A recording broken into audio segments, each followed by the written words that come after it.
Download aplikasi Tarbiyah Sunnah di handphone Anda. Tersedia di Google Play dan App Store. Bismillahirrahmanirrahim. Assalamualaikum warahmatullahi wabarakatuh. Innal hamdalillah nahmaduhu wa nasta'inuhu wa nastaghfiruh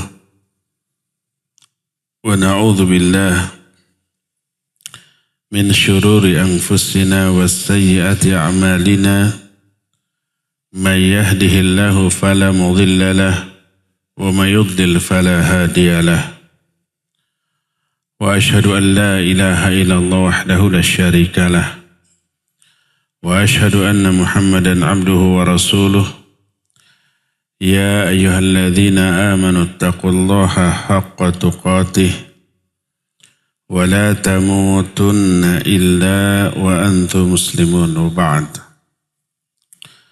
Hadirin jamaah Masjid Agung Al-Ukhwah Bandung yang Allah muliakan, para pendengar radio Tarbiyah Sunnah Bandung, pendengar radio Roja Cilengsi dan radio-radio Roja di kota-kota lain, serta radio-radio lain yang ikut gabung, pemirsa Roja TV dan TV-TV lain, serta para netizen di mana saja Anda berada. Alhamdulillah kembali kita berjumpa melanjutkan kajian tentang Nasihatul Nisa, dan kita sudah sampai pada bab Tarbiyatul Aulad atau pendidikan anak-anak. Salah satu yang harus ditanamkan kepada anak-anak adalah menanamkan rasa cinta kepada sesama muslim, karena ini bagian dari iman. Allah Azza wa Jalla berfirman, innamal mu'minuna ikhwatun faslihu baina akhwaikum. Hanyalah sesama mukmin itu bersaudara, maka damaikan oleh kalian antara saudara-saudara kalian yang sedang berselisih. Sebagai saudara wajib ada rasa cinta. Tanpa ada rasa cinta, tak ada persaudaraan. Tak ada persaudaraan berarti tak ada iman. Dalam hadis sahih riwayat Bukhari dan Muslim, Allah berfirman, Rasul SAW bersabda, la tadkhulul jannata hatta tu'minu wa la tu'minu hatta tahabu.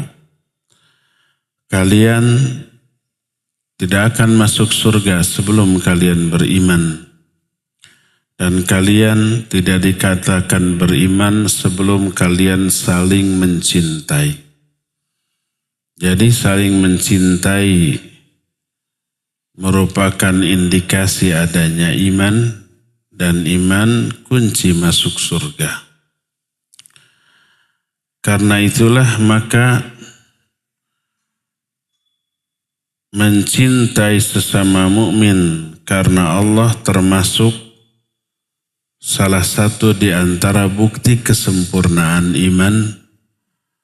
Sebagaimana hadis sahih riwayat Imam Abu Daud, berkata Rasul sallallahu alaihi wasallam, man ahabba lillah wa abghadha lillah wa a'ta lillah wa mana'a lillah faqad istakmala al-iman. Siapa orang yang mencintai karena Allah, membenci juga karena Allah, memberi karena Allah, menahan pemberian juga karena Allah, maka sungguh telah sempurnalah iman orang tersebut. Bahkan cinta karena Allah dan juga benci karena Allah itu termasuk sekuat-kuat tali iman. Sebagaimana hadis riwayat Imam At-Tabrani, berkata Nabi SAW, "Awthaqu urul iman al-hubbu fillah wal-bughdu fillah." Sekuat-kuat tali iman adalah cinta karena Allah dan benci juga karena Allah. Jadi kita lihat bahwa mencintai sesama mukmin itu termasuk bagian dari iman. Tanpa adanya rasa cinta kepada sesama mukmin, tak ada iman. Tak ada iman, mustahil masuk surga. Sebagaimana hadis tadi, la tadkhulul jannah hatta tu'minu wa la tu'minu hatta tahabu. Kalian tidak akan bisa masuk surga sebelum kalian beriman, dan kalian tidak dikatakan iman sebelum kalian saling mencintai. Ada beberapa faidah keutamaan dari mencintai karena Allah Azza wa Jalla terhadap sesama mukmin. Selain bahwa mencintai sesama mukmin karena Allah itu merupakan bagian dari iman, cinta karena Allah juga mengandung banyak faidah yang luar biasa. Yang pertama adalah orang itu akan merasakan manisnya iman. Dan salah satu di antara wujud nyata dari manisnya iman adalah bisa meraih kekhusyuan di dalam sholat. Kita lihat khusyuknya kita dalam sholat salah satunya ditentukan oleh faktor sosial berupa cinta kita kepada sesama mukmin karena Allah yang diaplikasikan dalam bentuk peduli, dalam bentuk memberikan perhatian, menolong, membantu sesama muslim. Ternyata itu menjadi penyebab kita bisa meraih kekhusyuan di dalam sholat. Karena Imam An-Nawawi rahimahullahu ta'ala menyatakan, halawatul iman tashmulu al-khusyu'a fis sholah. Manisnya iman itu mencakup kekhusyuan di dalam sholat. Manisnya iman itu ketenangan jiwa, ketentraman batin, teduhnya kalbu kita dalam beribadah kepada Allah Azza wa Jalla. Salah satunya adalah ditentukan oleh ada enggak rasa cinta kita kepada sesama mukmin karena Allah. Sebagaimana sabda Rasul sallallahu alaihi wasallam dalam hadis sahih yang diriwayatkan oleh Imam Muslim, beliau menyatakan, "Salasun man kunna fihi wajada bihinna halawatal iman." Ada 3 perkara. Siapa orang yang memiliki ketiga perkara ini dalam dirinya, dia akan merasakan manisnya iman. Salah satu kita tidak akan bahas 3-tiganya karena terlalu panjang. Kita akan membahas 1 poin di antara 3 ini yang ada kaitannya dengan tema kita pada sore hari ini. Salah satunya adalah wa ayyuhibbal mar'a la yuhibbuhu illa lillah. Seseorang mencintai orang lain, sesama mukmin karena iman, dan dia tidak mencintai orang itu kecuali karena Allah. Yang dimaksud mencintai karena Allah adalah mencintai karena keimanannya. Dia mukmin, saya mukmin, wajib ada rasa cinta. apapun status sosialnya, status ekonominya, mau miskin, mau kaya, mau pejabat, mau rakyat, mau orang gedean ataupun rakyat jelata, tidak jadi pertimbangan. Yang jadi pertimbangan adalah karena keimanan orang itu yang menyebabkan kita mencintai dia karena imannya, bukan karena status sosialnya, hartanya, jabatannya, pangkatnya, kekuasaannya, popularitasnya, enggak. Tapi karena keimanan yang dia miliki. Kenapa disebut karena Allah? Karena Allah memerintahkan kita mencintai sesama mukmin karena Allah. Jadi salasun man kunna fihi wajada bihinna halawatal iman. Ada 3 perkara. Siapa orang yang memiliki 3 perkara ini dalam dirinya, dia akan merasakan manisnya iman. Salah satunya mencintai sesama karena Allah Subhanahu wa ta'ala. Khusyuk tidaknya kita dalam beribadah, nyaman atau tidaknya hati kita ketika melakukan ketaatan, itu Allah Azza wa Jalla yang ngatur. Allah maha membolak-balikan hati kita. Sebagaimana hadis yang masyhur tentang hal ini. Inna quluba bani Adam baina usbu'ain min asabir rahman ka qalbir rajulin wahid yuqallibu kaifa yasha. Di sini riwayat Imam Bukhari, Imam Muslim. Sesungguhnya hati-hati Bani Adam berada di antara 2 jari dari jari-jari Allah seperti satu hati, lalu Allah bolak-balikan hati mereka sekehendak Allah. Makanya satu doa yang masyhur, ya muqallibal qulub, Allahumma ya muqallibal qulub tsabbit qalbi ala dinik. Allahumma ya musarrifal qulub sarrif qalbi ala ta'atik. Wahai Allah, zat yang maha membolak-balikan hati, tetapkan hati saya di atas agamamu. Wahai yang suka merubah-rubah hati, tetapkan hati saya di atas ketaatan kepadamu. Termasuk kondisi hati ketika kita sholat atau ibadah lainnya, nyaman atau tidak, tenang atau tidak, khusyuk atau tidak, Allah tuh yang ngatur.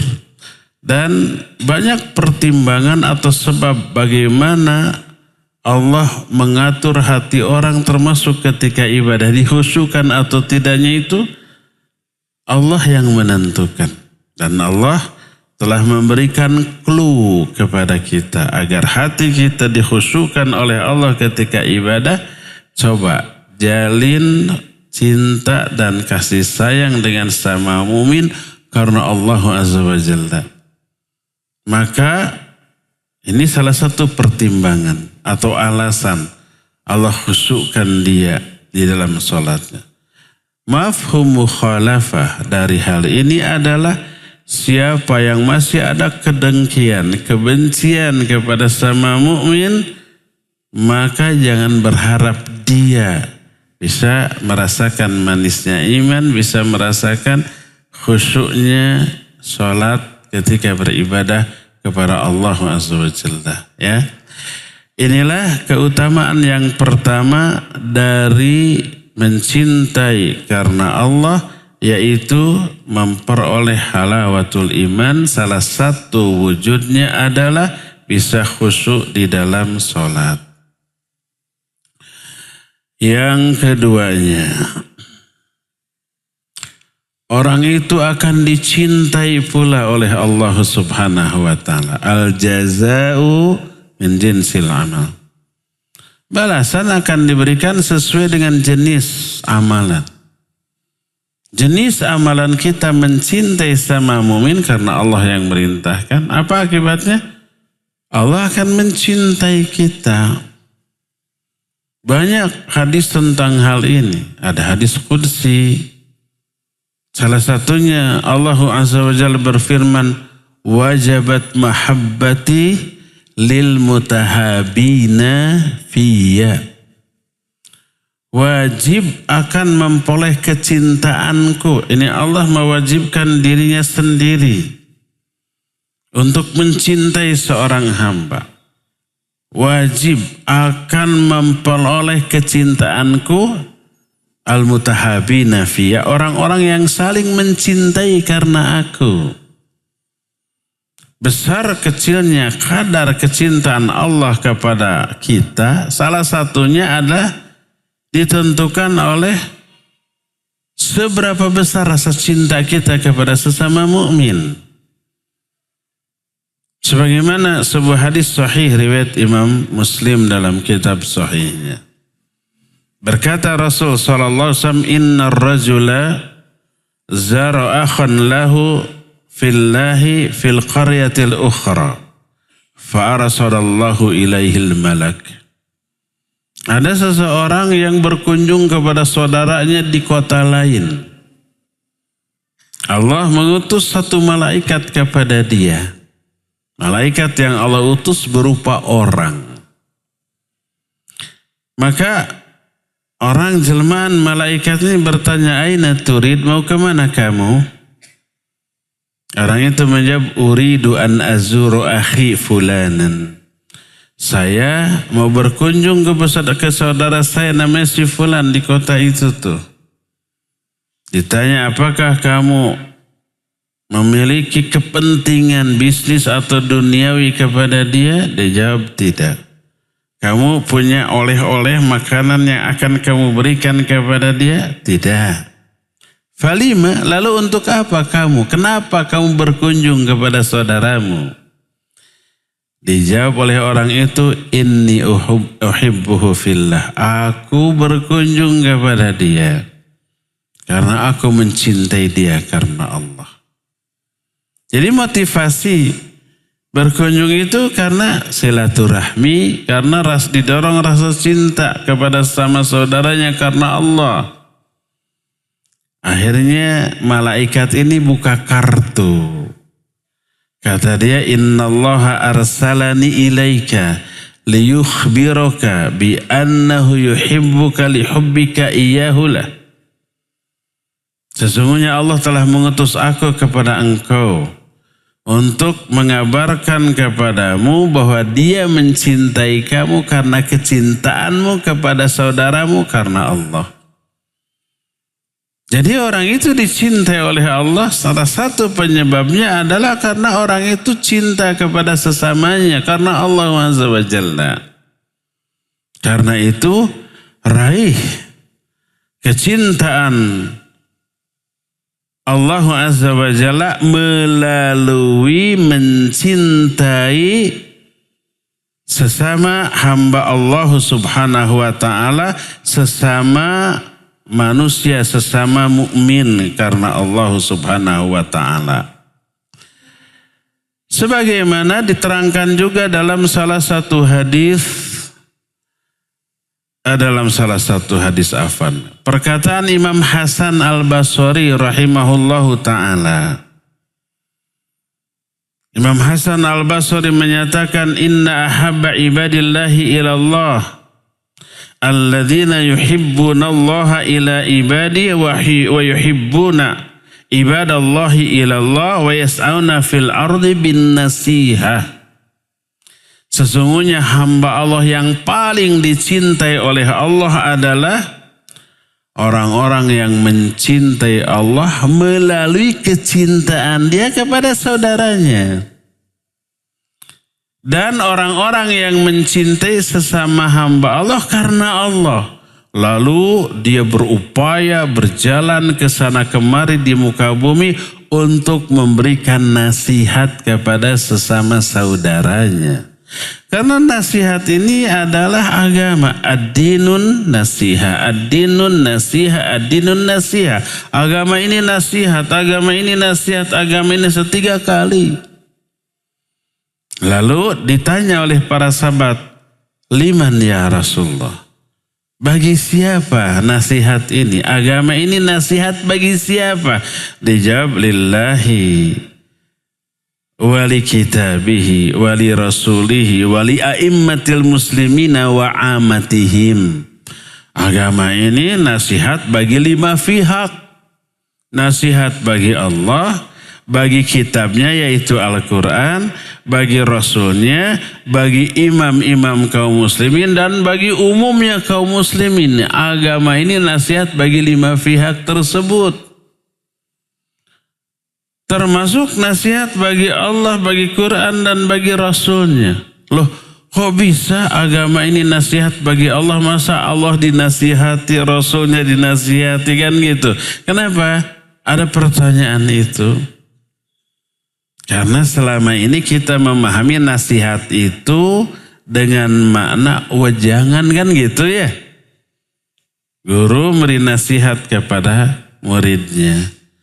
Orang tua memberi nasihat kepada anaknya. Difahami memberi pepatah, wejangan, mapatahan kata orang Sunda. Makan gitu. Ini kekeliruan kita. Tidak salah nasihat diartikan wejangan, karena wejangan salah satu bentuk nasihat. Tapi makna nasihat secara umum bukan itu.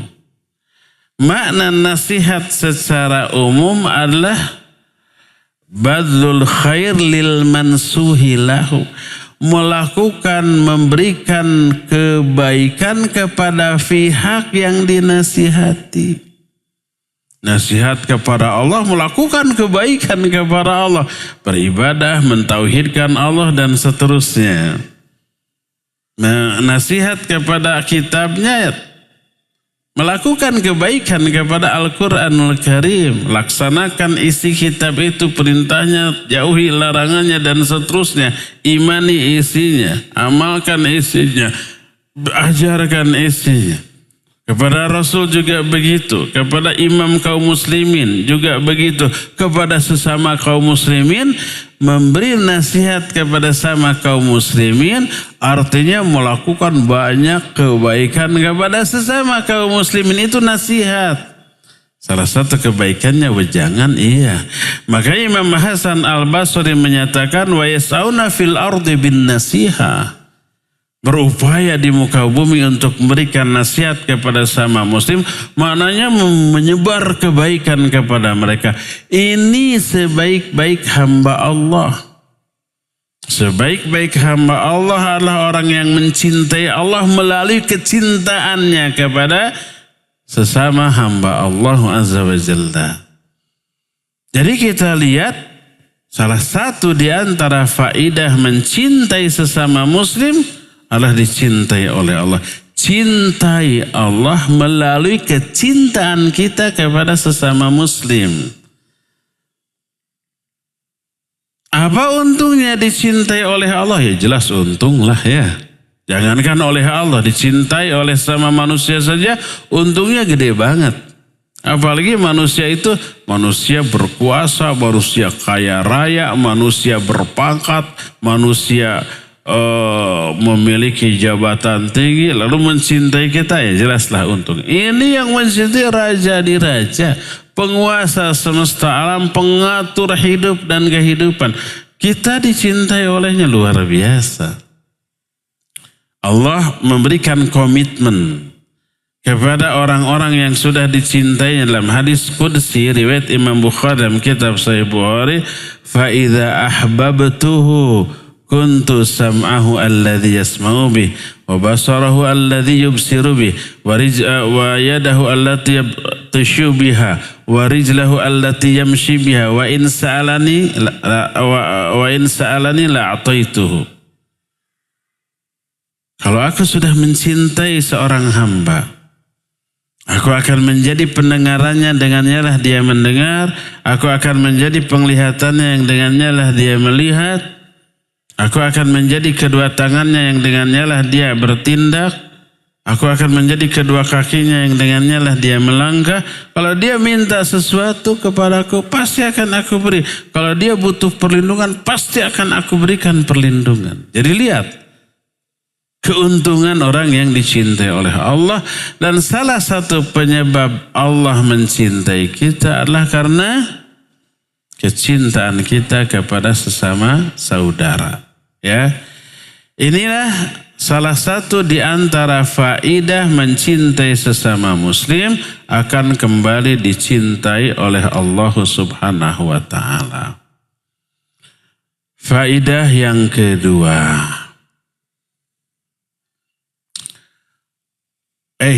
Yang kedua ya. Yang pertama tadi akan memperoleh manisnya iman. Yang kedua akan dicintai oleh Allah Subhanahu wa ta'ala.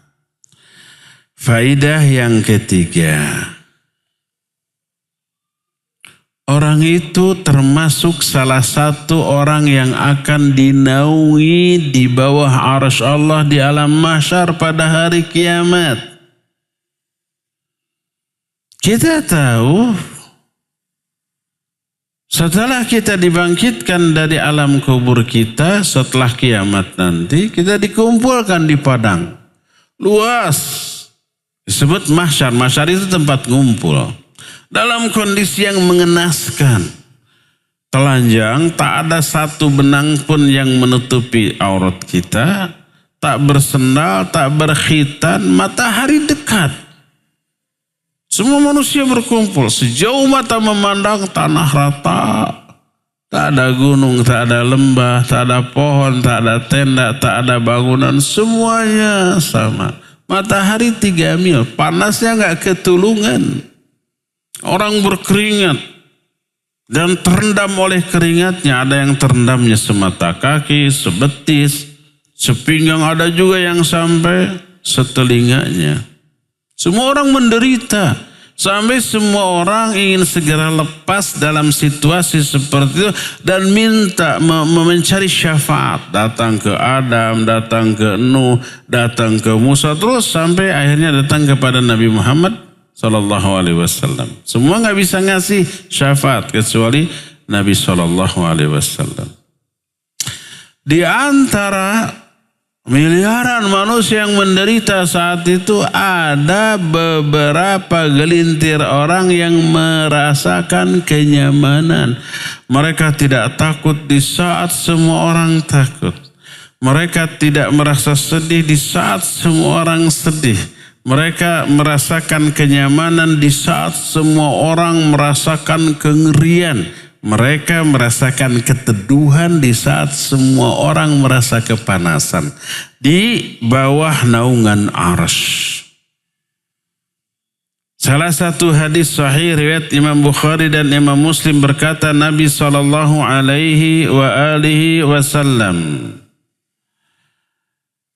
Beliau menyatakan, sab'atun yudhilluhumullahu fi dhillih yawma la dhilla illa dhilluh.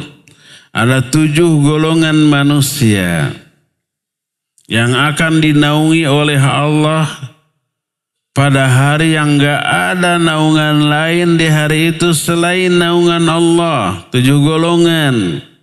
Kita tidak akan membahas ke-7-7-nya. Panjang teuing. Waktunya terbatas. Hanya salah satu di antaranya adalah rajulan tahaba fillah ijtama alaih waftaraqa alaih. 2 orang yang saling mencintai karena Allah, berjumpa atau berpisah juga karena Allah Subhanahu wa ta'ala. Ini 2 orang di antara 7 golongan yang akan memperoleh naungan dari Allah pada hari kiamat nanti. Siapa mereka itu? Ya, mereka itu adalah orang-orang yang saling mencintai. Mencintainya karena Allah. Cintanya karena Allah itu karena pertama, karena imannya. Yang kedua, karena menginginkan keuntungan di akhirat dengan mencintai orang itu. Apa keuntungannya? Tadi. Orang yang mencintai sama mukmin bukti kesempurnaan iman. Orang yang mencintai sama mukmin berarti melaksanakan perintah Allah untuk saling mencintai.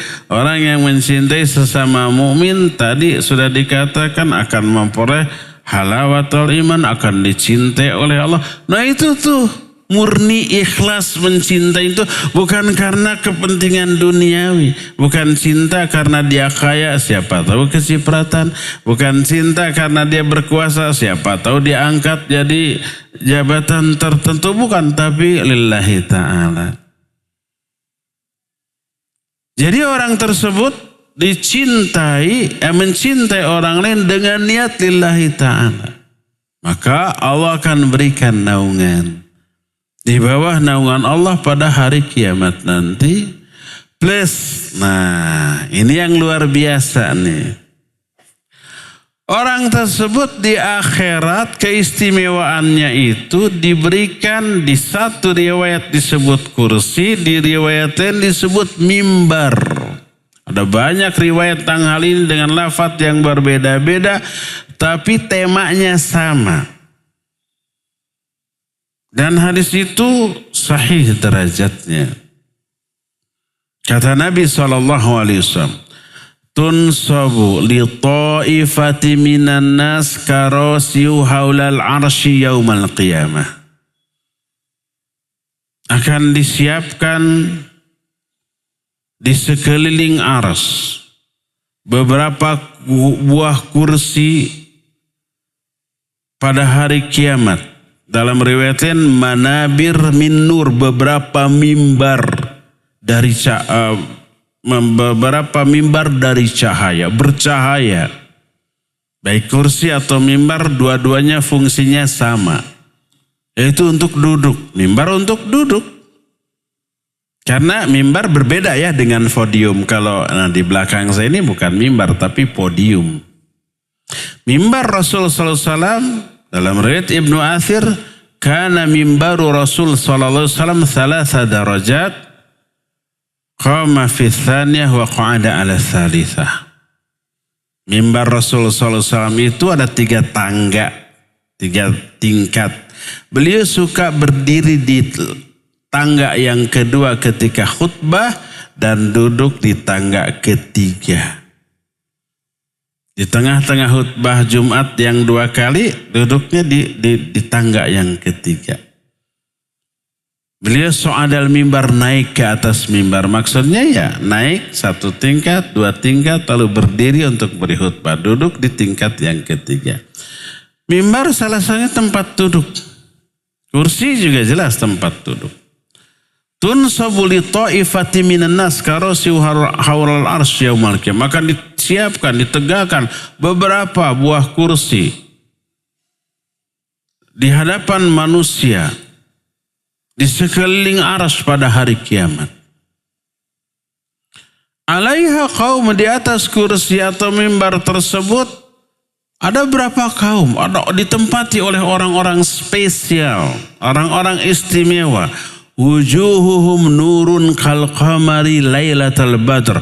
Wajah mereka bercahaya. Mana bercahaya? Sumringah. Mencerminkan ekspresi kebahagiaan. Bercahaya. Walibasuhum nurun. Pakaian mereka juga bercahaya. Menunjukkan mereka ini bahagia bingit. Istimewa banget. Dilihat oleh semua orang. Sampai apa? Yaghbituhum alaisu bil anbiya wala syuhada. Mereka bukanlah para nabi, bukan para syuhada. Yaghbituhumun nabiyyuna wa syuhada was sholihun.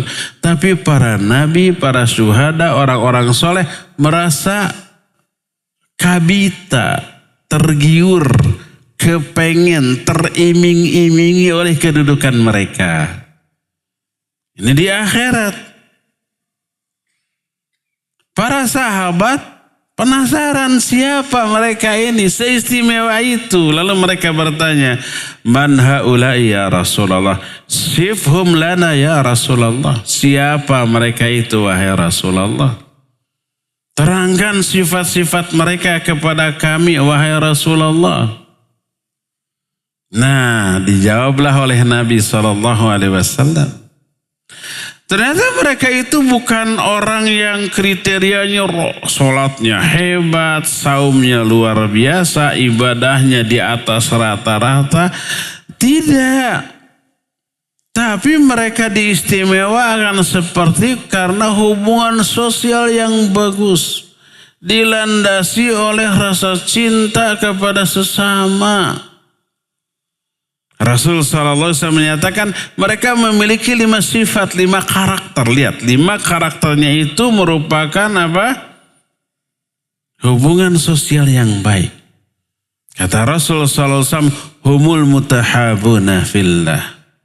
Wal mutajalisuna fillah, wal mutanasihuna fillah, wal mutazawiruna fillah, wal mutanasiruna fillah. Tuh, 5 tuh. Mereka adalah orang-orang yang saling mencintai karena Allah. Saling bermajlis atau saling bergaul karena Allah. Saling menasihati karena Allah, saling mengunjungi karena Allah, dan saling menolong karena Allah. Lihat, ini aksi sosial semuanya. Ini hubungan sosial yang bagus. Ketika bertetangga, ketika berkawan, ketika bersosialisasi, menerapkan kelima-limanya ini. Cinta karena Allah, bergaul karena Allah, menasihati karena Allah, saling mengunjungi karena Allah, saling menolong karena Allah. Ini orang istimewa, spesial. Maka akan diistimewakan pada hari kiamat dalam bentuk dikasih kursi istimewa tadi yang bercahaya, yang diinginkan oleh semua orang pada saat itu. Nah, persaudaraan, pergaulan, hubungan sosial seperti ini nggak akan pernah putus, apalagi berubah menjadi permusuhan, tapi terus terbawa sampai ke akhirat. Kalau landasannya lillahi ta'ala.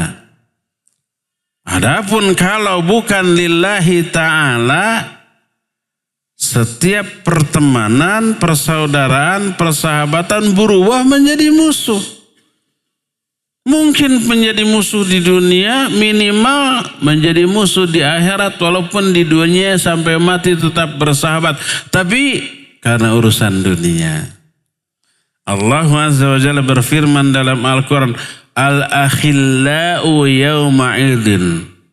Al-akhillau yawma'idin ba'duhum li ba'din adu illal muttaqin. Semua cinta kasih, persaudaraan, persahabatan, masing-masing satu sama lain akan berubah menjadi permusuhan. Kecuali orang-orang yang bertakwa. Orang bertakwa, bersaudara, berteman, bersahabat, itu dilandasi karena ketakwaannya, pasti ikhlas karena Allah tuh. Pasti untuk kepentingan akhirat, bukan untuk kepentingan dunia. Kalau ada saudaranya, kawannya yang bergaul dengan dia, di hadapan dia melakukan kesalahan, diingatkan dengan sebaik-baik cara, dinasihati, dibimbing, tidak dibiarkan. Tapi kalau orang berkawan, bersahabatnya itu karena kepentingan dunia, pas sahabatnya, kawannya melakukan dosa, segan untuk menegur, menasihati, khawatir merusak pertemanan, merusak persaudaraan, kan gitu ya. Dibiarkan, malah ikut akhirnya. Bukan hanya toleransi, ikut join, ikut enjoy, menikmati kesalahan, dosa, kemaksiatannya. Oh, celaka, nanti di akhirat berubah jadi musuh tuh. Yang pelaku kemaksiatan itu ke neraka, dia nuntut. Itu saudara saya juga seret ke neraka. Kenapa? Dia membiarkan saya dulu bermaksiat. Kata saudaranya itu, saya enggan menegur kamu karena tahu karakter kamu, kalau dinasihati malah ngambek kan gitunya. Akhirnya berantem. Akhirnya berubah menjadi permusuhan. Semua orang tua dengan anak berubah menjadi musuh. Seseorang dengan adiknya, dengan kakaknya berubah menjadi musuh. Guru dengan muridnya berubah menjadi musuh. Kalau tidak menunaikan amar ma'ruf nahi munkar, saling menasihati di antara mereka, akan berubah menjadi permusuhan, kecuali orang-orang yang bertakwa. Nah lihat tadi, orang yang mencintai karena Allah diaplikasikan. Gaul karena Allah, saling menasihati, saling mengunjungi, saling menolong, saling peduli, saling perhatian, saling memberikan bantuan di dunianya. Itu akan istimewa sampai di akhiratnya nanti. Dan inilah keistimewaan yang entah ketiga, entah keempat dari mencintai sesama karena Allah. Yang kelimanya, orang yang saling mencintai karena Allah dan mengaplikasikan cintanya secara nyata real dalam bentuk menolong, membantu, peduli, perhatian dan seterusnya, melepaskan saudaranya dari kesulitan dan seterusnya, orang itu akan menjadi dua sosok yang menjadi cita-cita kita bersama. Sosok pertama, orang itu menjadi manusia terbaik di mata Allah dan Rasulnya. Kedua, orang itu akan menjadi orang yang paling dicintai oleh Allah Subhanahu wa ta'ala. Cinta tidaknya seseorang, Allah kepada seseorang, salah satunya dilihat dari aksi sosialnya. Tadi sudah dijelaskan, orang mencintai orang lain karena Allah, berakibat Allah mencintai orang tersebut. Dan dianggap orang itu manusia terbaik. Ketika Imam Ibnu Katsir menafsirkan ayat kuntum khaira ummatin. Lihat, ketika Allah dalam Al-Quran atau Rasulnya SAW dalam hadis menceritakan tentang kriteria baik buruknya seseorang, selalu dilihat dari peran dia dalam kehidupan sosial. Bukan dijelaskan orang itu hubungan vertikalnya keperlu bagus, bukan. Tapi dilihat dari aksi sosial dia, peran dia di dalam kehidupan sosial. Lihat surah Ali Imran 110. Kuntum khaira ummatin, kalian adalah sebaik-baik umat. Lihat kriteria sebaik-baik umat setelah itu. Ta'muruna bil ma'ruf wa tanhauna 'anil munkar wa tu'minuna billah. Kalian beramar ma'ruf nahi munkar. Ini aksi sosial. Ini kepedulian sosial. Menyuruh orang lain untuk berbuat baik, melarang orang lain untuk menjauhi kemungkaran dengan sebaik-baik cara. Etika beramar ma'ruf nahi munkar, memerintahkan orang lain untuk berbuat baik dengan cara yang baik, melarang orang dari kemungkaran dengan cara yang tidak mungkar.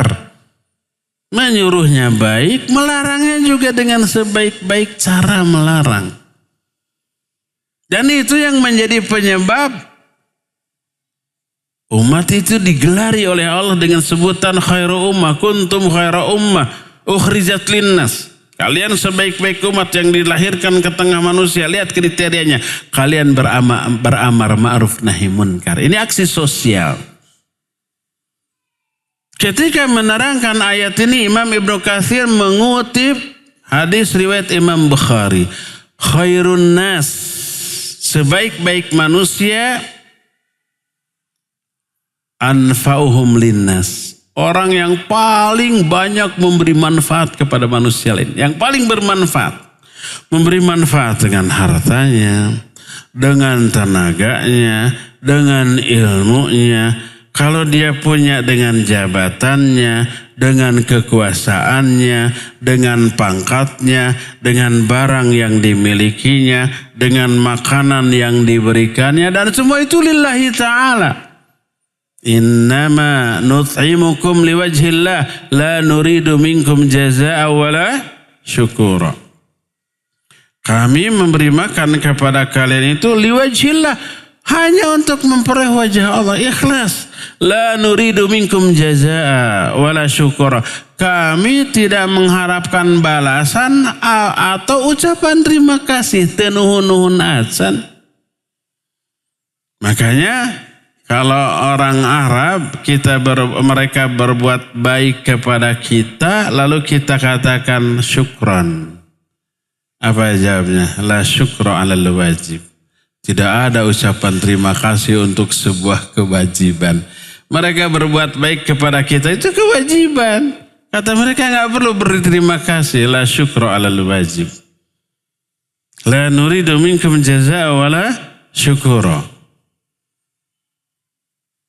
Kami tidak menginginkan balasan dengan kebaikan kami ini atau bahkan ucapan terima kasih. Kalau orang Arab la syukra alal wajib. Kalau kita nggak ada terima kasih, jawabannya apa? Sama-sama atau kembalinya. Hatur nuhun, jawabannya apa? Sami-sami atau sawangsuna. Tidak ada hatur nuhun, terkadang nuhunkeun da ieu mah kewajiban. Kadang ada yang begitu ya kalau. Tapi jarang. Orang Arab la syukra al wajib. Orang-orang barat kalau menyatakan thank you, apa jawabannya? Ya, macam-macam, salah satunya don't mention it. Nggak perlu disebut-sebut lah. Kan gitu. Karena merasa kebaikan itu kewajiban. Nah, jadi ternyata manusia yang paling baik di mata Allah Azza wa Jalla adalah manusia yang paling baik sikapnya kepada sama. Paling bermanfaat bagi manusia lain. Baik manusia lain itu tetangga, orang yang tak dikenal, apalagi orang terdekat. Saudara keluarganya. Ikhwan, akhwat, awas jangan terbalik. Kepada teman, kepada orang lain sangat baik, lembut, perhatian, dermawan. Ke istrinya, ke anaknya kasar, pelit, buruk sikapnya. Ini sebaliknya ini. Ya boleh. Kalau ke orang lain baik, ke orang terdekat harus jauh lebih baik lagi. Ke orang tua, ke istri, ke anak, istri ke suaminya, ke adik, ke kakak, harus lebih baik, harus lebih dermawan, harus tidak boleh perhitungan.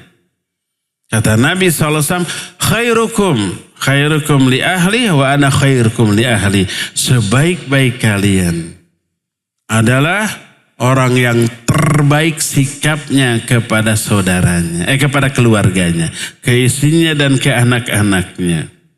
Dan aku orang yang terbaik kepada keluargaku. Jadi baik buruknya seseorang oleh Allah dinilai salah satunya dilihat dari sebaik apa sikap dia kepada keluarganya loh. Kepada istri dan anak-anaknya terutama. Kenapa? Karena Allah memerintahkan kita untuk memperlakukan istri dengan sebaik-baik perlakuan. Dan Nabi SAW mewasiatkan untuk berbuat sebaik-baik perilaku kepada istri. Lihat perintah Allah bagi ikhwan akhwat yang sudah nikah. Coba buka lagi buku nikah. Ada satu ayat yang dikutip dicantumkan di buku nikah. Apa isinya? Wa'ashiruhunna bil ma'ruf. Pergauli mereka, perlakukan mereka, para istri kalian dengan ma'ruf, dengan sebaik-baik cara. Itu perintah dari Allah tuh. Lihat wasiat Nabi SAW, istausu bin nisa'i khaira. Aku wasiatkan kepada kalian untuk berbuat baik kepada istri-istri, kepada para wanita. Wanita itu ibunya, wanita itu istrinya, wanita itu kakak atau adiknya, anak perempuannya itu nisa. Istausu bin nisa'i khaira. Kuwasiatkan kalian untuk memperlakukan para wanita dengan sebaik-baik perlakuan. Ini perintah Allah, ini wasiat Rasul sallallahu alaihi wasallam. Siapa orang yang melaksanakan ini, memperlakukan istrinya atau para wanita atau keluarganya dengan sebaik-baik perlakuan. Pertama, dia taat kepada Allah. Kedua, dia taat kepada Rasul. Pantas Allah dan Rasulnya menilai dia manusia terbaik. Khairukum li ahli. Sebaliknya kalau seorang memperlakukan istrinya atau para wanita, ibunya, istrinya, putrinya, ada adik kakaknya wanita dengan perlakuan yang buruk, pertama durhaka kepada Allah. Kedua berdurhaka kepada Rasul SAW. Sebelum dosa kepada para wanita tersebut. Lihat.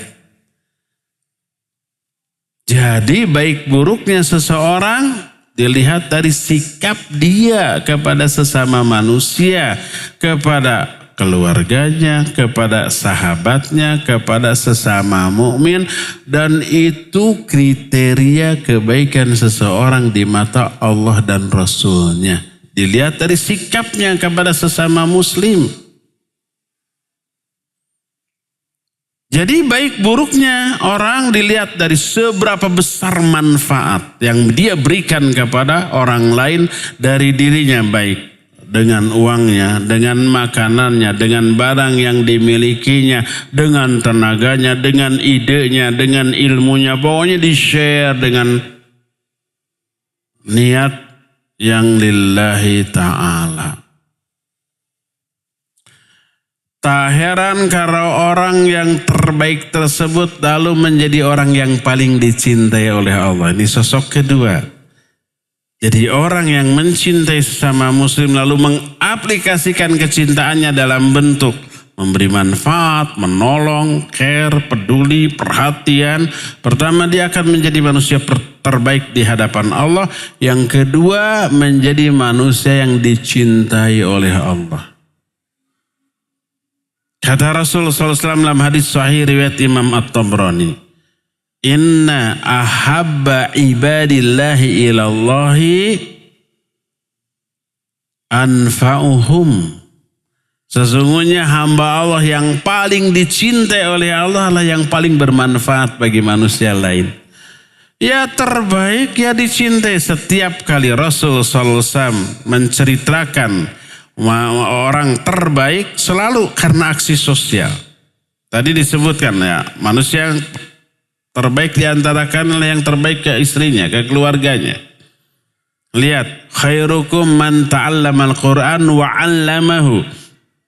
Sebaik-baik kalian adalah orang yang belajar Al-Quran dan mengajarkannya. Mengajarkannya aksi sosial.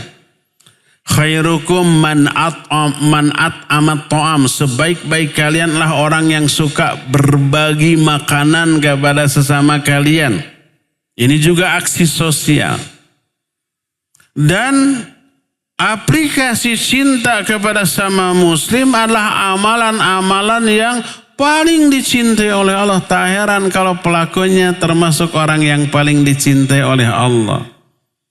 Lanjutan dari hadis riwayat Imam At-Tabrani tadi menyatakan, kata Rasul sallallahu alaihi wasallam, beliau menyatakan, ahabul a'mal ilallah sururun tudkhiluhu ala qalbil muslim au takshifu anhu kurbatan au taqdi anhu dainan au tatradu anhu ju'an.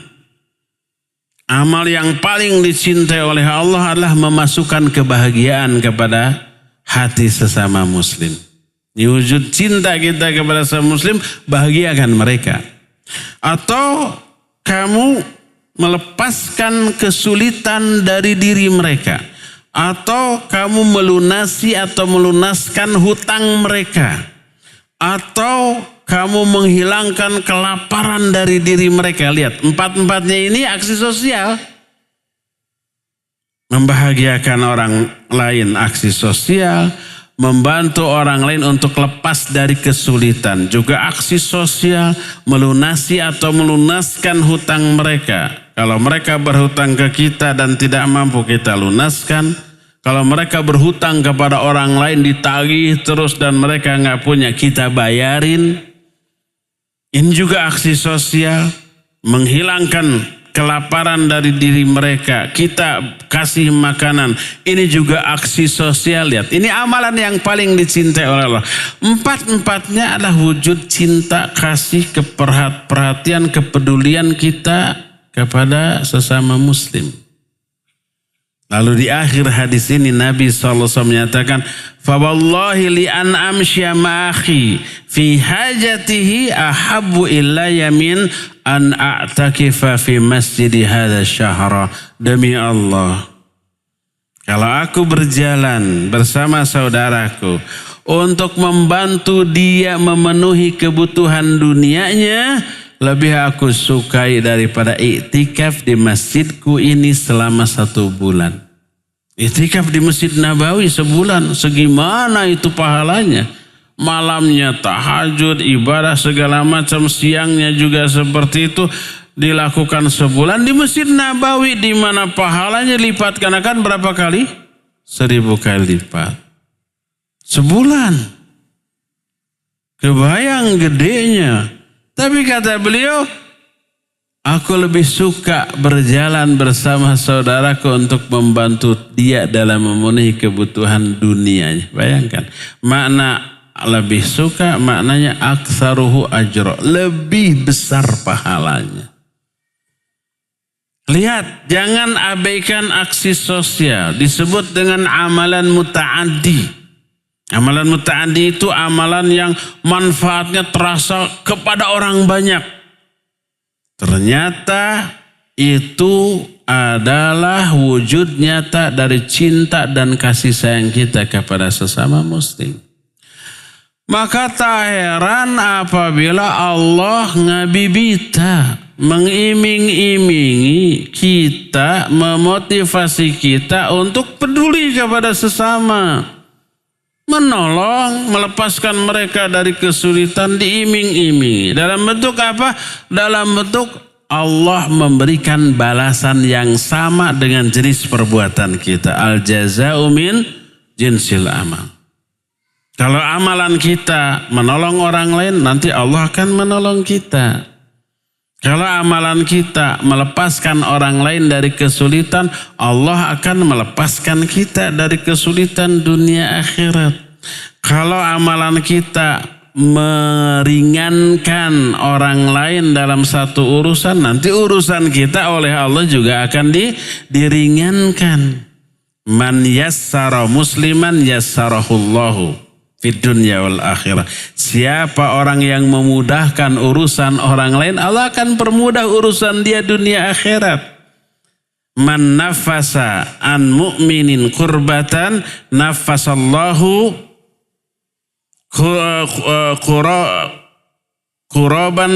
kurabal yaumal qiyamah. Siapa orang yang melepaskan seorang mukmin dari satu kesulitan, Allah akan lepaskan orang itu dari kesulitan-kesulitan pada hari kiamat. Sampai man satara musliman satarahullah. Siapa orang yang menutup aib sesama muslim. Kita tahu kawan kita, sahabat kita, saudara ada aib. Memalukan, kita tahu. Kita tutup, kita rahasiakan, kita jaga mulut. Jangan sampai keluar aib itu dari mulut kita. Allah akan menutup aib kita dunia akhirat. Sampai di akhir hadis ini Rasul SAW menyatakan, wallahu fi aunil abdi makanal abdu fi auni akhi. Allah akan menolong seorang hamba selama hamba itu menolong sesama saudaranya. Lihat, al jaza'u min jinsil amal. Balasan akan disesuaikan dengan jenis perbuatan. Termotivasilah kita untuk menolong, untuk memberikan perhatian, kepedulian, membantu orang lain. Karena ternyata balasannya nanti Allah akan membantu kita, meringankan beban kita, melepaskan kita dari kesulitan. Makanya kalau ini motivasinya ingin dibalas oleh Allah, kita tak akan pandang bulu dalam menolong orang lain. Nggak akan lihat apa status sosial dia, status ekonomi dia, berpangkat apa dia, enggak, punya jabatan apa dia, enggak, punya uang, kekayaan atau tidak, enggak peduli. Yang penting orang itu butuh pertolongan, kita bantu dengan harapan Allah juga nanti akan membantu kita. Kalau kita memperoleh kesulitan dunia sampai akhirat. Ini yang menyebabkan kita akan ikhlas menolong tanpa pandang bulu.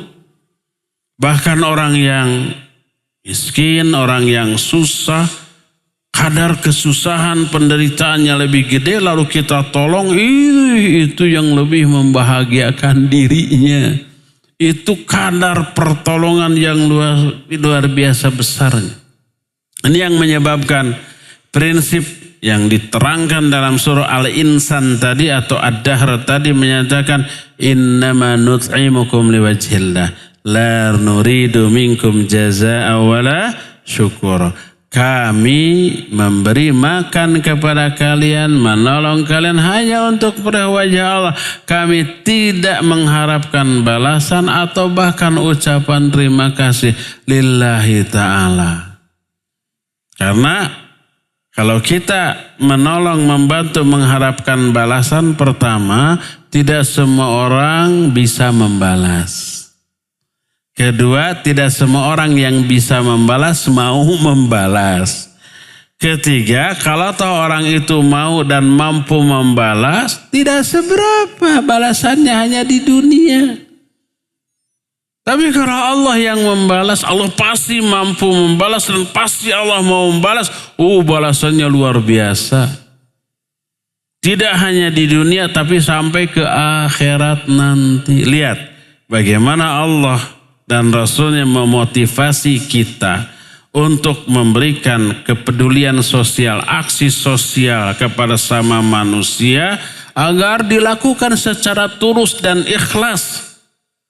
Akhirnya kita terdolong untuk memberi manfaat karena ternyata memberi manfaat kepada sesama manusia adalah wujud rasa cinta kasih sayang kita kepada mereka. Ini yang menjadi penyebab kita menjadi manusia terbaik, menjadi penyebab kita menjadi manusia yang paling dicintai oleh Allah Subhanahu wa ta'ala. Jadi jangan abaikan rasa cinta kepada sesama muslim. Itulah wujud keimanan kita kepada Allah diaplikasikan salah satunya dalam bentuk mencintai sesama muslim, menyebabkan kita dicintai oleh Allah, menyebabkan kita diistimewakan di akhirat nanti, menyebabkan kita pun menjadi manusia terbaik, manusia yang dicintai oleh Allah Azza wa Jalla dan seabrek keistimewaan yang lainnya. Ini yang harus kita tanamkan ke anak kita. Berkata Rasul sallallahu alaihi wasallam, man la yarham la yurham. Siapa orang yang tidak menyayangi, dia tidak akan disayangi. Irhamu man fil ardi yarhamukum man fis sama. Kasihi, sayangi, cintai orang-orang yang ada di muka bumi, maka kamu akan dicintai oleh Allah yang ada di langit. Lihat, al-jaza'u min jinsil amal. Ya, tanamkan ini kepada anak-anak kita sehingga anak kita menjadi sosok yang imannya kuat, melahirkan kecintaan yang kuat kepada sama muslim.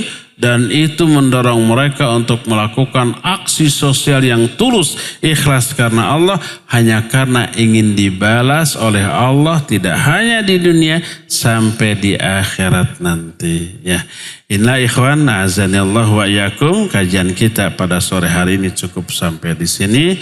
Dan kita masih punya sisa waktu untuk bertanya jawab. Apabila ada pertanyaan, dipersilakan. Wa sallallahu ala nabiyina Muhammadin wa ala alihi wa ashabihi wasallam. Ustaz, bolehkah kita mencintai seseorang yang masih melakukan maksiat atau kebidahan, misal orang tua, saudara atau teman? Wajib mencintai mereka. Selama kebidahan kemaksiatannya tidak mengeluarkan mereka dari Islam. Tidak membuat mereka murtad. Kebidahan tidak menyebabkan orang itu keluar dari Islam. Tetap saudara kita. Tetap kita cintai. Salah satu bentuk kecintaannya didakwahi, diingatkan, dinasihati dengan sebaik-baik cara. Syekhul Islam Ibn Taimiyah menyatakan, Ahlus Sunnah a'lamun nas bil haq wa arhamuhum bil khalq.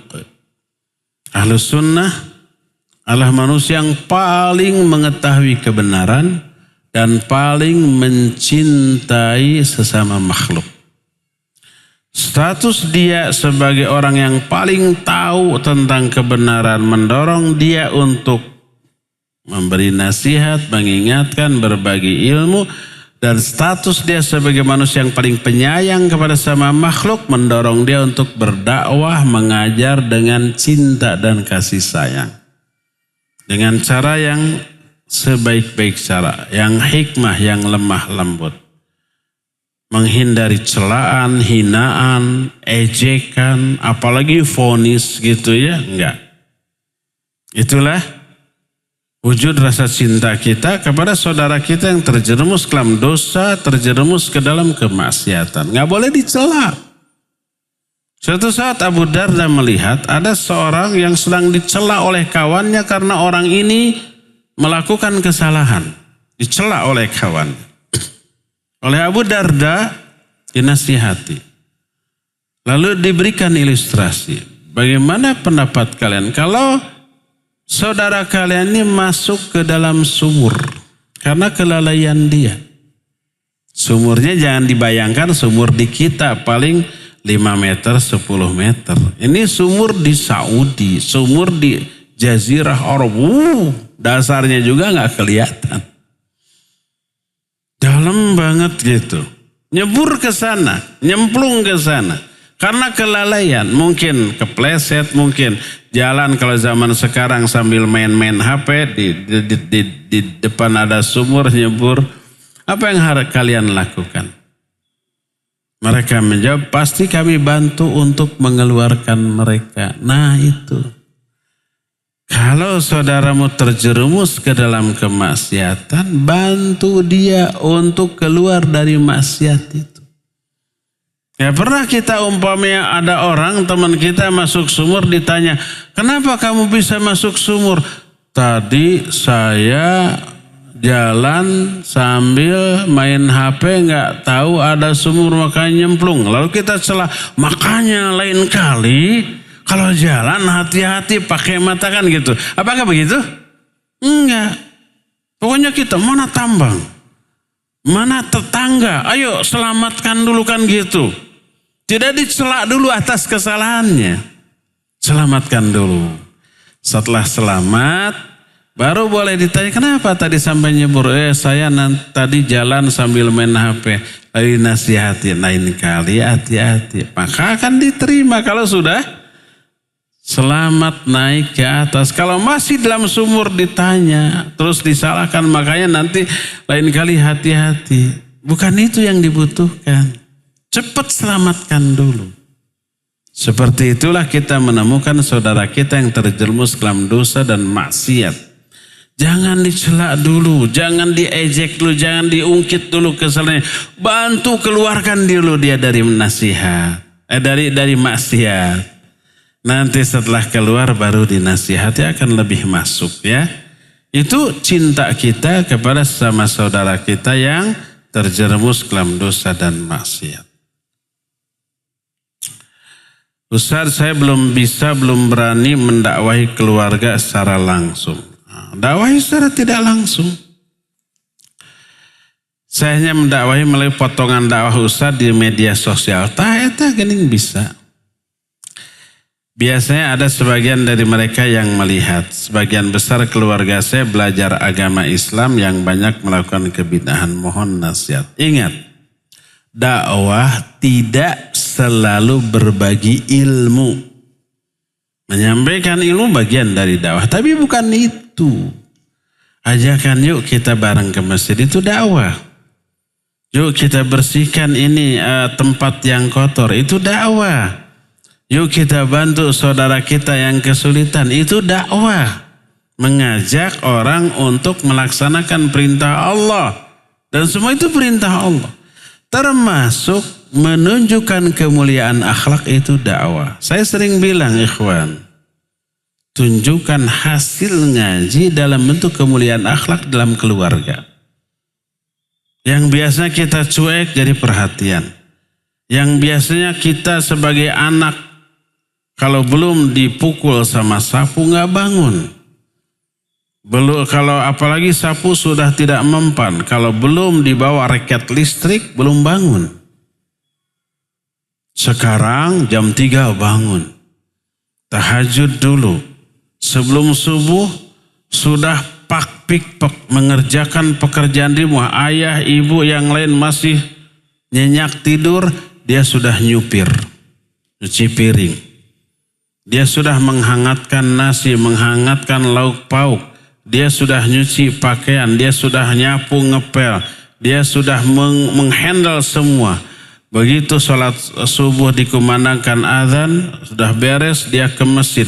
Pulang dari masjid, ayahnya ibunya tinggal santai. Mau nyupir sudah beres semuanya. Mau masak sudah hangat semuanya. Mau nyapu ngepel sudah beres semuanya. Itu hasil ngaji itu. Kira-kira orang tua, ayah ibu senang apa tidak? Bingit senangnya. Lihat perubahan kita yang lebih bagus daripada sebelumnya.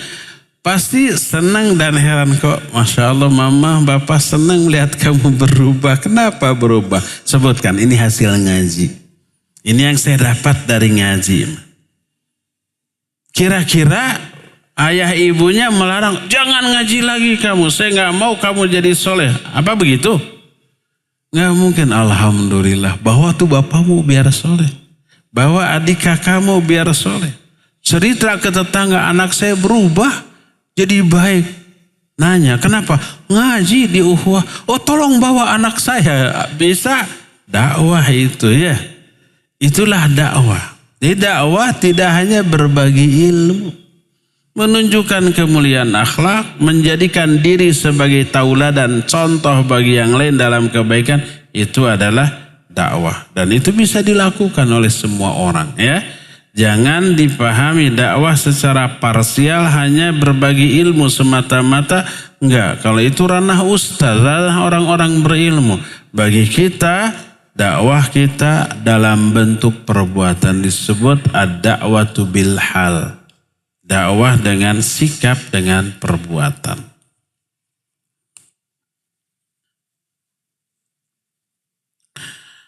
Afan Ustadz, saya mau bertanya.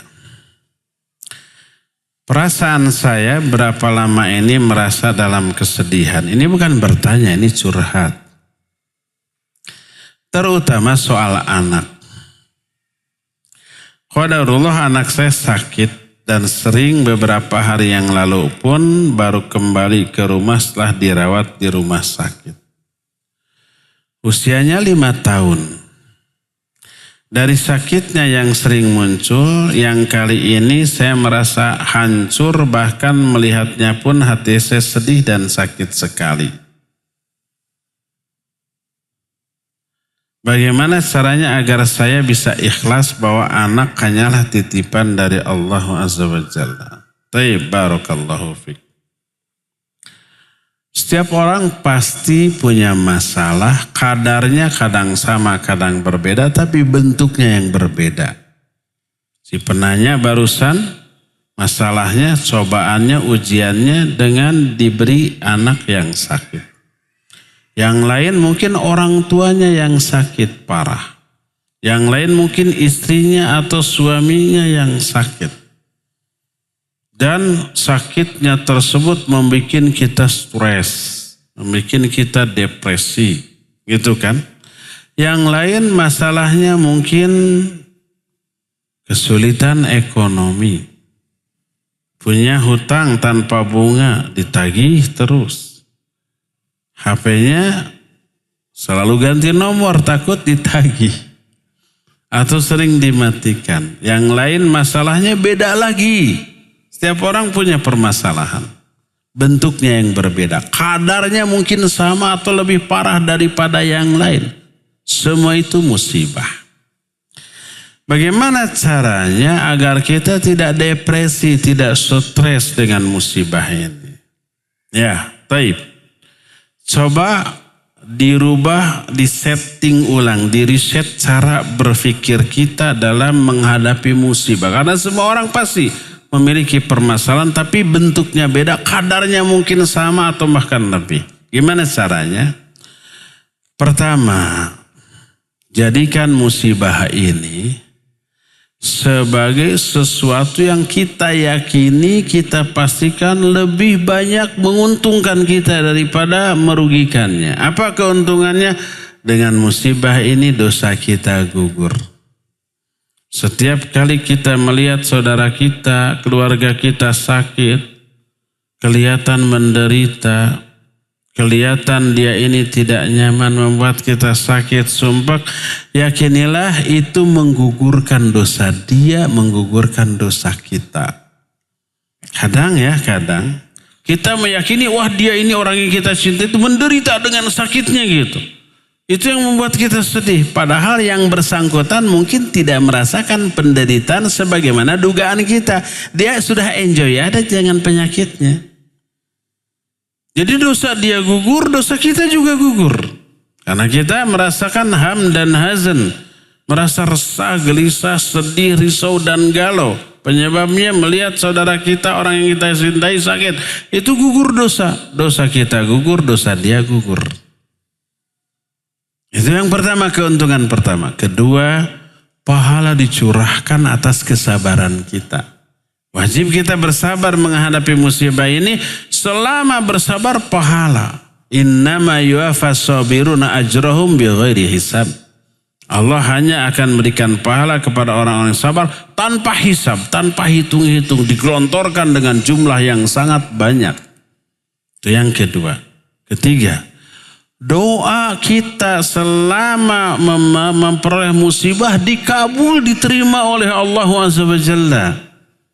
Al-Quran dan hadis banyak menjelaskan masalah ini.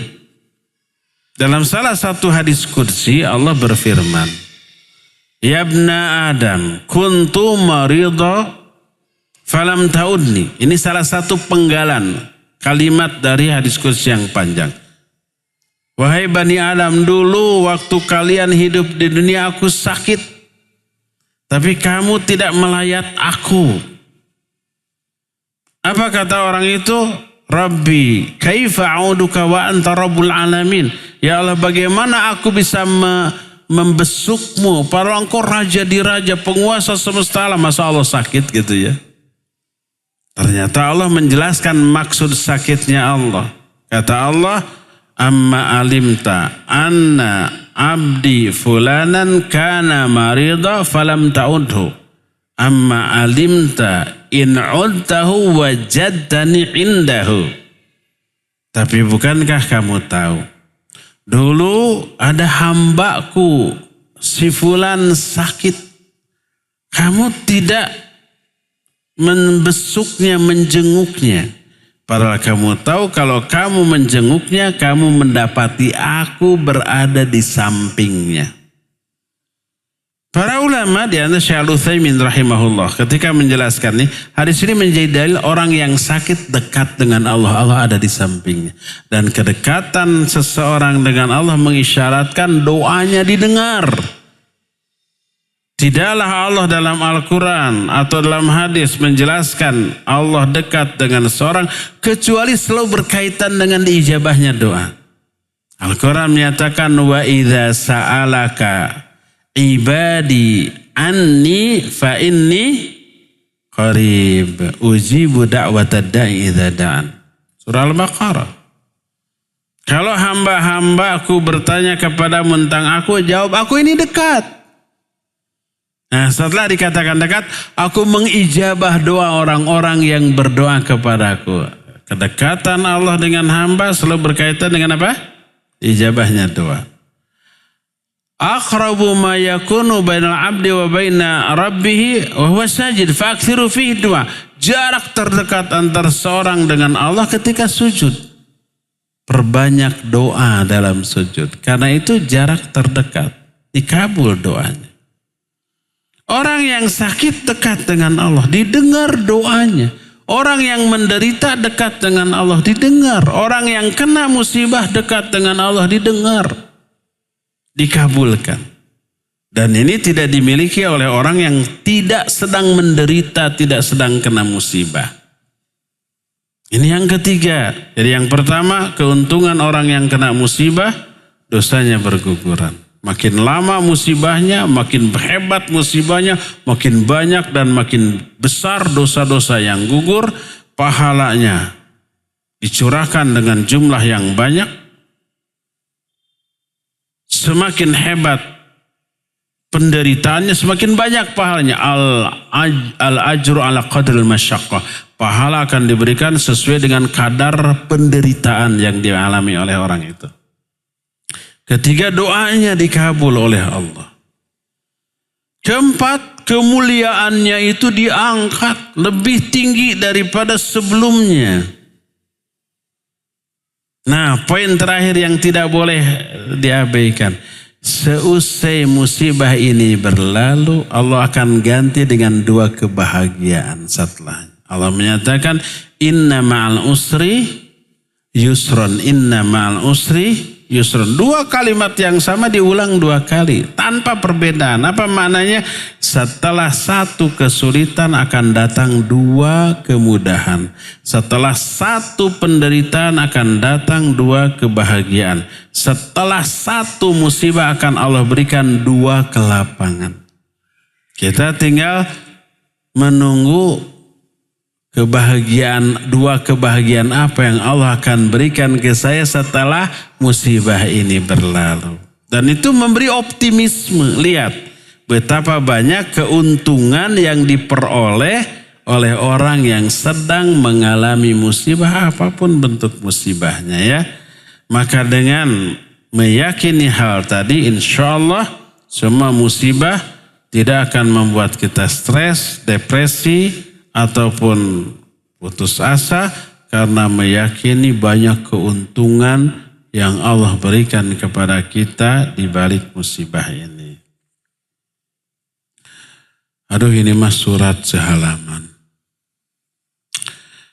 Bismillah, afan Ustadz izin curhat tuh, kan curhat bukan nanya ini mah. Sudah beberapa tahun anak ikut numpang di rumah ibu anak dengan saudara-saudara ibu yang lain. Aduh, kasihan ibunya. Riweuh. Kakak ibu anak tidak mengizinkan anak untuk numpang di rumah itu dan beliau selalu berusaha mengusir anak. Beliau mengusir anak dengan memusuhi anak. Sampai ibu Ana bilang bila Ana tidak diizinkan numpang, ibu Ana minta rumah secepatnya dibagikan saja. Itu rumah siapa? Karena ada bagian ibu Ana di situ. Oh, warisan dari ayahnya ya. Dan sampai saat ini kakak ibu Ana yang memusuhi anak dan keluarga anak seperti tidak menganggap keluarga anak ada.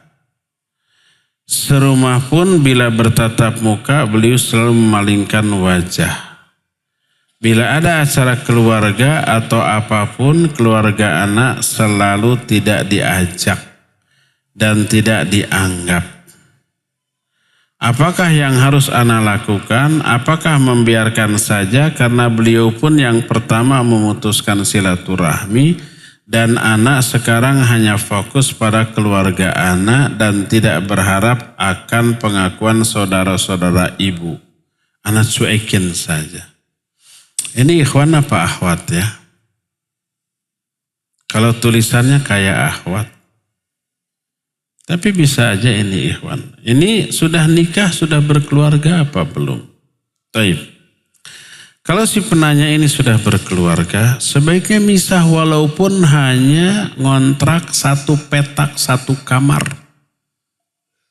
Mandiri. Setelah mandiri baru mikir, oh butuh kompor, nanti beli dicicil, butuh piring 2 minimal, gelas 2, sendok 2, butuh kasur gitu. Nanti mikir, kalau tetap numpang di rumah orang tua gak pernah mikir untuk makan, untuk belanja keperluan sehari-hari. Nebeng. Jadi coba aja misah ya. Walaupun harus ngontrak, walaupun harus ngekos yang dibayar tiap bulan. Dengan niat untuk menegakkan kedaulatan keluarga sendiri. Allah nanti akan permudah.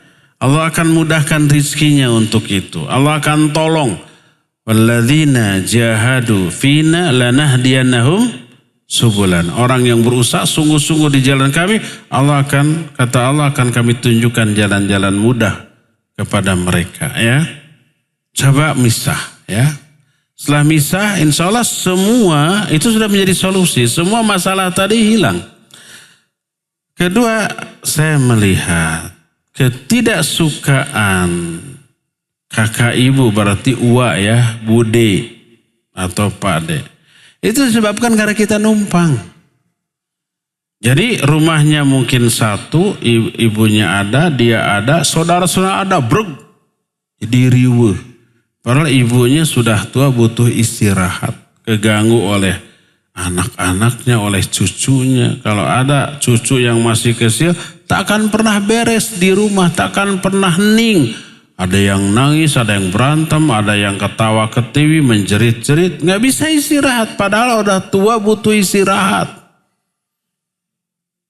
Itu yang menyebabkan orang tua termasuk bude atau uwa kita menjadi tidak suka ke kita. Karena seolah-olah kita nggak pernah mikir gitu untuk berhenti dari menyusahkan orang tua. Coba misah aja ngontrak, ngekos minimal, ya. Nanti kalau ini sudah dilakukan, itu sudah menjadi solusi. Lalu kita mulai berbuat baik kepada ibu, memberi apa yang kita mampu untuk diberikan. Sekali datang, sepekan sekali bawa oleh-oleh apa untuk ibu. Insya Allah senang. Kalau itu terjadi, insya Allah nanti berubah sikap. Jadi kemungkinan ketidaksukaan ibu dan kakak dari ibu karena kita seolah-olah nggak mikir menyusahkan orang tua.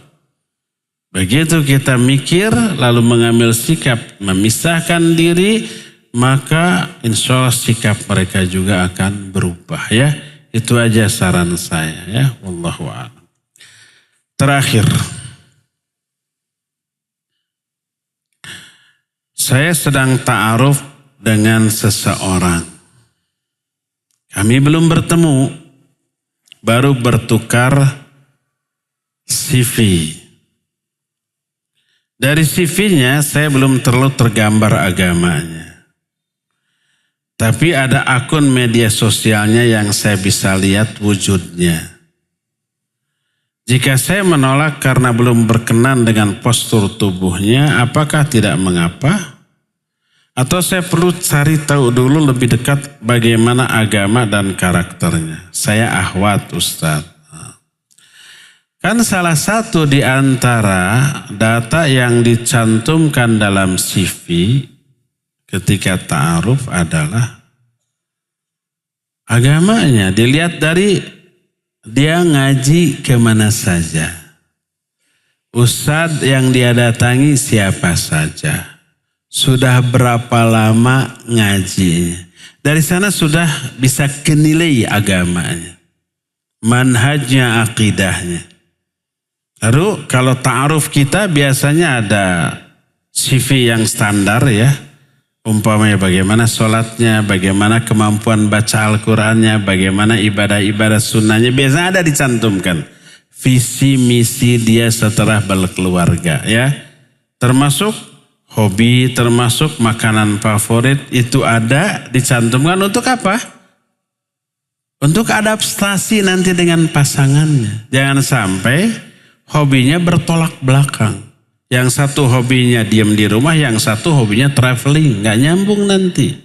Yang satu hobinya umpamanya ke makanan kesukaannya simontong, musangking, black prawn gitu. Yang ini makanan yang paling tidak disukai durian. Oh, berantem nanti. Jadi data-data itu perlu untuk bahan beradaptasi kelak gitu. Terutama agama. Jadi kalau dalam CV belum tergambar agamanya, boleh ditanyakan. Akhi Afan, akhi ngaji di mana saja. Oh, saya mah gak pernah ngaji. Wah, kelihatan tuh. Nah, saya suka ngaji tapi setahun sekali, ya kelihatan juga tuh. Oh, saya suka ngaji tapi seminggu sekali pada waktu Jumat. Kelihatan juga tuh. Agamanya berarti nggak bener tuh kalau nggak pernah hadir di kajian gitu, ya. Nah, dan seterusnya. Jadi kalau ada ketidakjelasan melalui CV dalam proses ta'arufnya boleh ditanyakan. Bagaimana pendapat akhi tentang ini. Tentang ini. Dari jawabannya nanti akan tergambar ya bagaimana agama dia. Itu saja saran saya, kalau agamanya baik maka silakan diteruskan ta'arufnya ke jenjang pernikahan. Tapi kalau agamanya tidak baik maka sebaiknya jangan berlanjut, cari alternatif lain yang didasarkan pada pertimbangan agamanya ya. Cukup ya sampai di sini, insyaallah kita jumpa kembali di esok. Kita ada kajian lagi pada asar membahas masalah tauhid, dan kajian nasihat Nisa ini akan kita teruskan di hari Kamis yang akan datang. Subhanakallahum bihamdik asyhadu an la ilaha illa anta astaghfiruka wa atubu ilaik, walhamdulillahi rabbil alamin. Wassalamualaikum warahmatullahi wabarakatuh.